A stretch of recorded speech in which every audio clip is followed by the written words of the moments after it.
we're having a party this Sunday, and we're having another 2 parties in the next couple of months.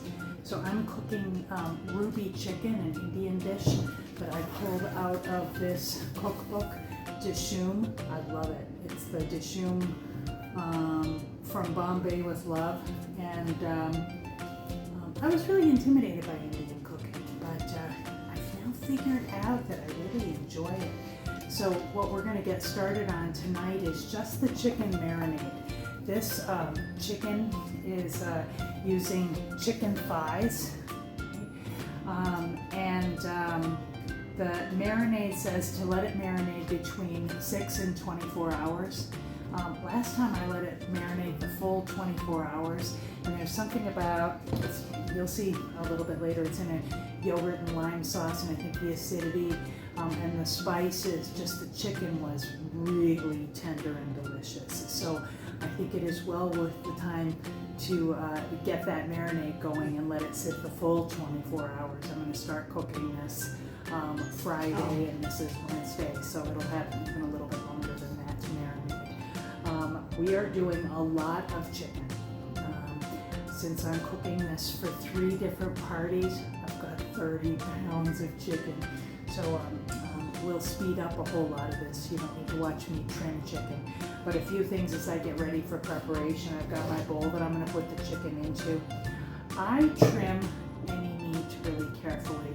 I can't stand gristle, man. If my tooth hits some gristle, I'm done. I'm done with that meal. And so I trim probably more than other people do. So I take a lot of time to trim.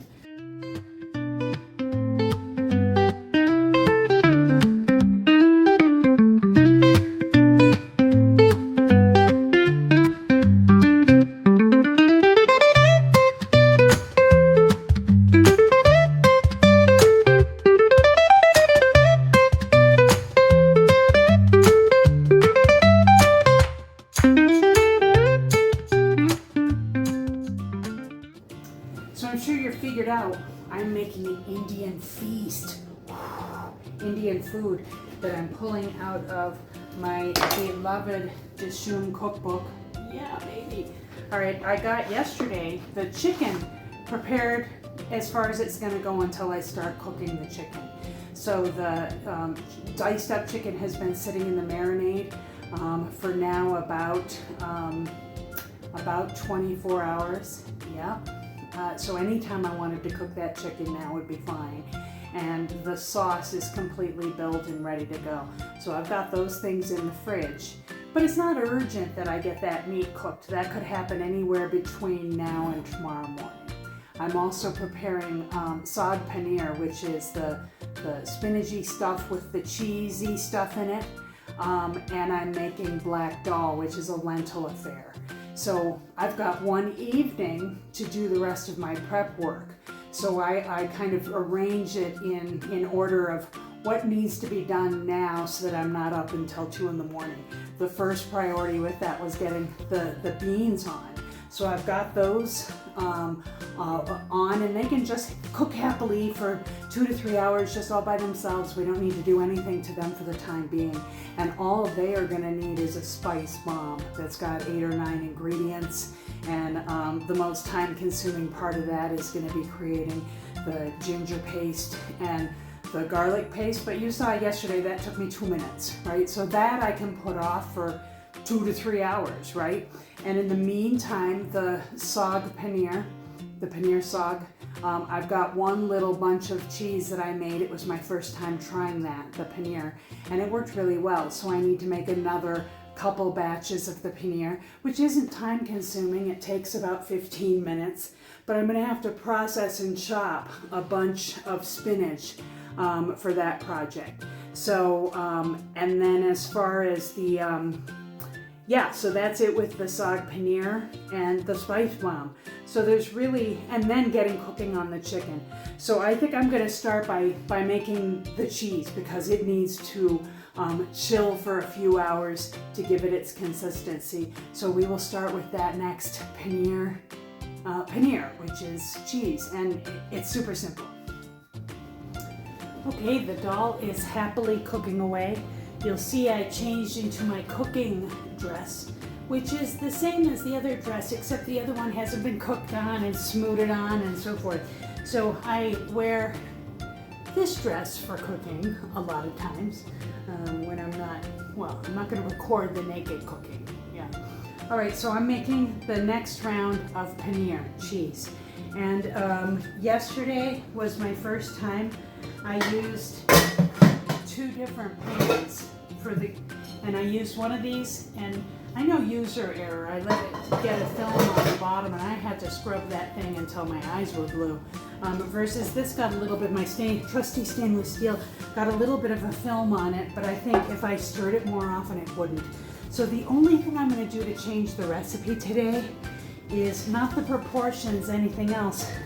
I'm going to see if I can get away with cooking both half gallons at the same time in the pot.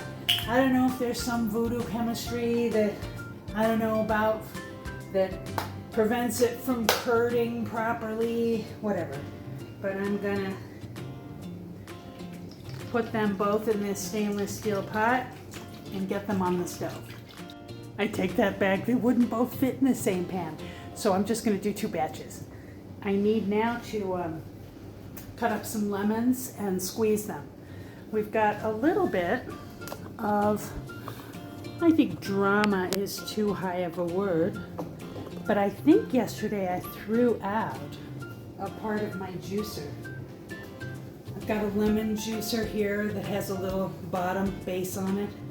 But you know what, this darn thing spilled and leaked every time I'd squeeze it. It was fine, but when I'd go to pour it, it would leak after all the labor of my squeezing. So it does not break my heart one iota that I'm going to need to get a different squeezing situation. But for today, we get to do it like a caveman.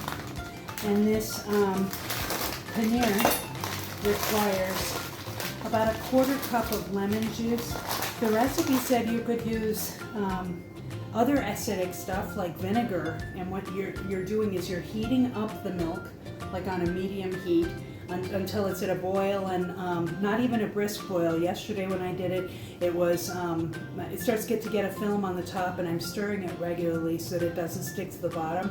And then it starts to kind of bubble and foam on the top, and then I turn off the heat and put in like a 1/4 of a lemon and cover it for 10-15 minutes, and it curdles. The curdle is the cheese. It's so fun.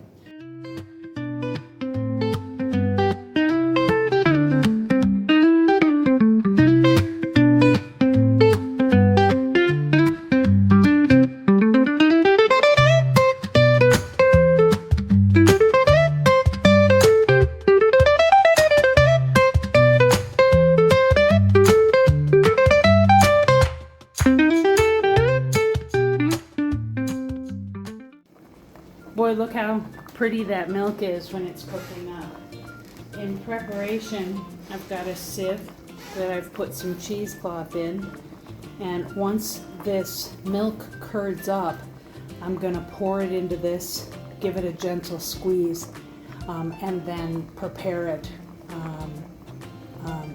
All it needs to do then is just firm up in the fridge for a while. So while we're waiting for that paneer to curd up before we strain it, I wanted to show you what the end result looked like, and then I'm going to dice this up. See that? That's where I took a little bite like a mouse. Whatever. But this is really firm. You can make it less firm if you want to. It's all about how long you have it sit in the refrigerator. And I shaped this kind of into a round and put it in between 2 plates with cheesecloth.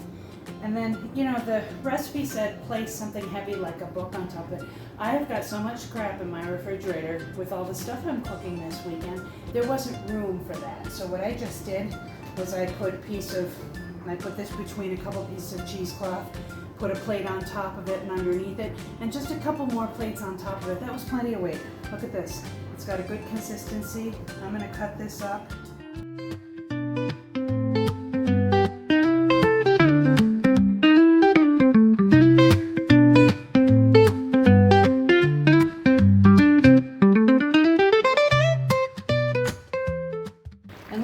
beans for a minute. You see these beans are almost uncovered. They are in fact uncovered. And I want to keep these covered through the process of cooking them because they get bigger. So they're absorbing the liquid, and some of it is just evaporating off because I have them uncovered. The recipe calls for, and having done this both ways, I hardly agree that you want to be keeping this topped off with boiling water. If you keep adding cold water each time you do that, you have to bring it back up to heat again. My water is boiling really slowly, so I'm going to try heating this up. I'm going to turn the heat down on this so that I don't lose the bubble, but I don't want these unheated. And then I'm going to finish heating this water in the microwave. It looks like it's pretty close, but I want it bubbling and boiling. And then I'm going to top this off with, a couple more inches of water on top of this. Also, so I'm going to take the opportunity while the cheese is curdling to do the mise en place for the rest of the spices, the spice ball that's going to go into the beans eventually. So that's what I'm going to do, and I'll see you back in a bit. So while I'm preparing my meat, at the same time the chicken, I am just starting to cycle through this bag, throw it into the microwave for 3 minutes with a couple tablespoons of water. Then I dump it out into the strainer with a dish towel, and I squeeze the liquid out of it. I let it cool for a few minutes because it's hot when it comes out of the microwave. But so far, I think that also solves the problem of how much moisture there naturally is in that spinach, right?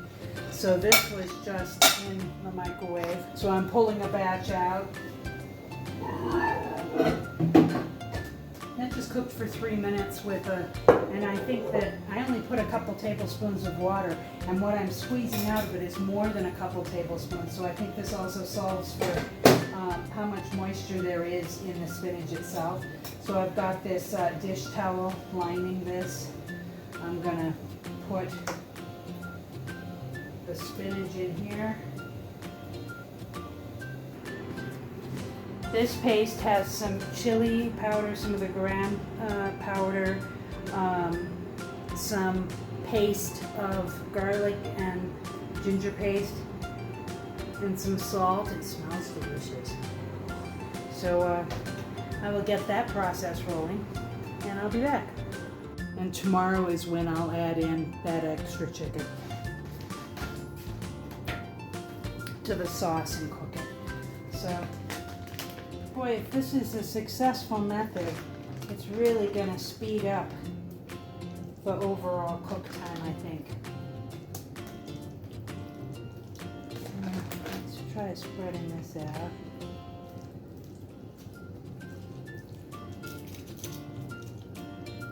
I'm going to think about this the way I would think about cooking something on a grill. I wouldn't want globs of meat covering other globs of meat. I'd want them all having kind of a direct line of sight to the heat source.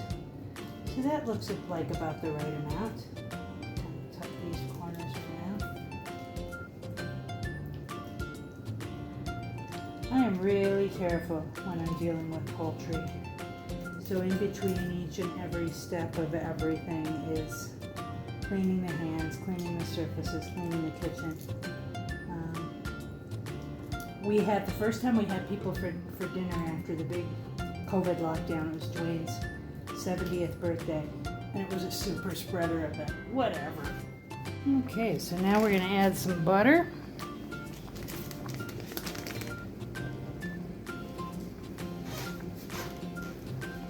And we're going to add that spice bomb.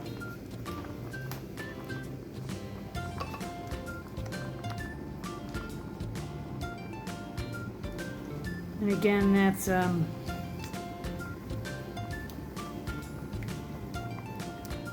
garlic paste and ginger paste, which I made myself, and some pureed tomatoes, not much, and some spices. There's some chili powder and some garam powder and salt. There we go. Rinse that off. And now I'm going to give this a good stir. Get that all incorporated.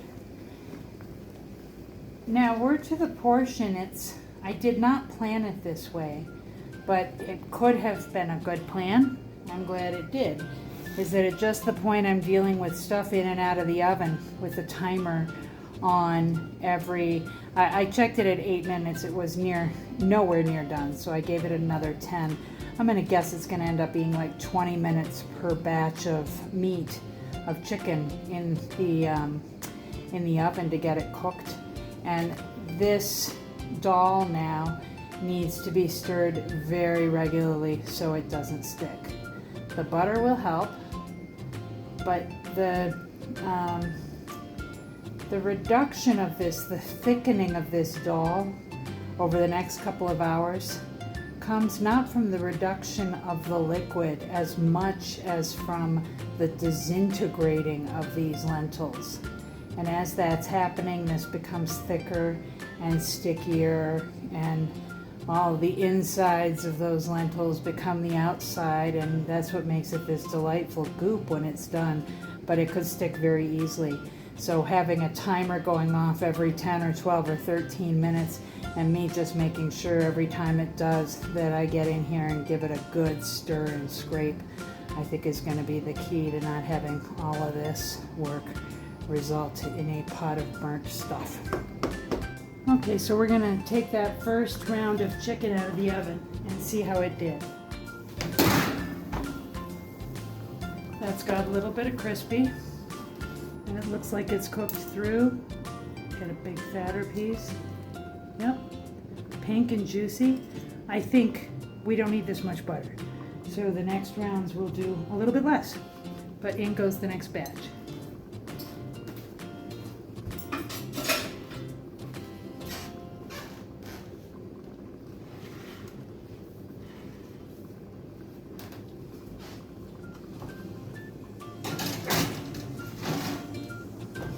And now I know that took 20 minutes. And I'm going to put this aside to cool.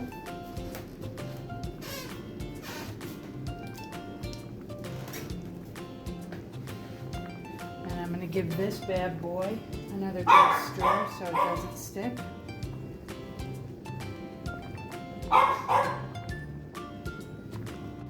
Okay, it is 10:40 and guests are coming at 11. So now we do the final, not 11, they're coming at 1. So we've got 2 hours and 20 minutes. And this is now going to be the grand push to assemble everything and do the final bit. This is the final mise en place that needs to be done for the paneer. I just need to chop this into cubes that look like that. And then we've got the rest of the ingredients for the saag over here. A couple of spice bombs. We've got some onions and garlic and ginger and the chopped up spinach. The chicken is going to go into the big pot. We've got 2 more trays of it cooking right now. And this is the last one that needs to go into the oven. So once I have processed that paneer, then I'm gonna put all of this sauce into the home wrecker pot, add the chicken, and that's kind of done until the very end where we add a little bit of cream. Then I just need to cook the saag and make some rice. So we're on track. Okay, so we're gonna get the chicken going on the stove and the paneer saag. But first, we're gonna get the French press of coffee going. I'm wearing my skanky dressing, cooking dress. Gonna make make some coffee here. I make this, oops, see that happens 3/4 of the time. It's because, you know, I do this thing. For years, I say, why fill up the gas tank when it's at a 1/4 tank? If I add up all the times in my whole life that I fill up the gas tank when it's at a 1/4, I could go on vacation with all that extra time. So instead, I will run it almost dry and pull in as it's on fumes and fill it up. And this will be efficient, right? Let's not discuss how many times I've run out of gas and had to wait for Dwayne to come bring me a gas, whatever. I do the same thing with my coffee press. I just want that extra 2 ounces of coffee, so I fill it higher than the maximum, only to have it spill out onto the counter when I start to plunge it. What did I gain there? I don't know. This is distorted thinking. Sometimes I have distorted thinking. Whatever. So we're going to get started. So I am going to put all of these bags in here.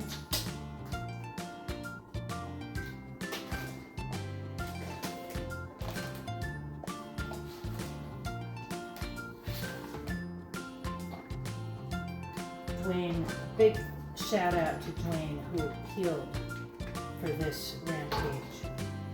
Who peeled 500 cloves of garlic maybe? It was cray. This stuff is so good. I'm always going to be OCD, trying to not lose a single drop of it. And I think this method will work. Using the fingers, kind of scraping off the last of it. Good enough. Okay, so the final jury on how to cook the chicken in the oven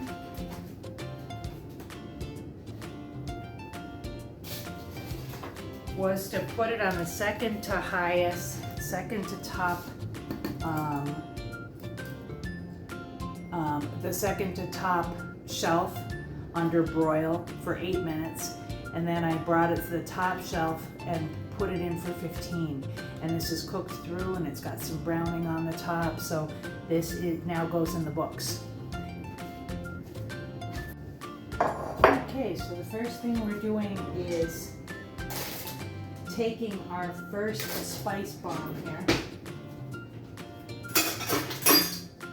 and the oil and getting that onto the paneer so that it kind of soaks in a little bit of short marinade.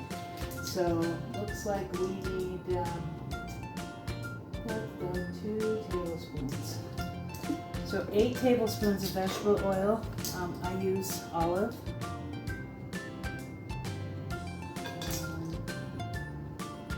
2, 3, 4, 5, 6, 7, 8. Alright. And then the first spice bomb has cayenne pepper and salt and turmeric. I think that was all that was in here. So I'm going to kind of put that over here. And then I'm going to use my hands to toss this.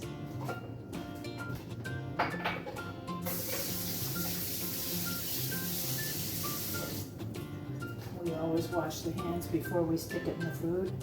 And this is kind of crumbly, this paneer, so I don't want to turn it into a mush. I'd like it to kind of keep its shape. So I'm being a little ginger in this. Oh, look at that color.